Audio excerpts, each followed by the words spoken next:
చాలా claymore mines పేలిపోతే jeep ఎగిరిపోయి కింద పడితే చొక్కా దులుపుకొని ఆయన మళ్ళీ వచ్చి రాజకీయం చేసిన వ్యక్తి.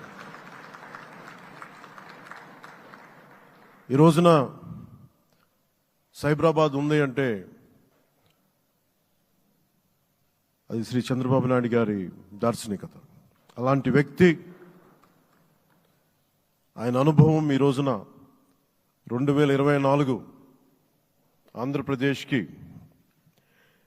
ఎన్డీఏ కూటమి తరపు నుంచి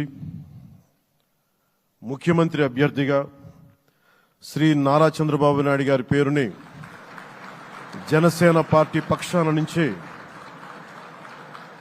మేము బలపరుస్తున్నాం.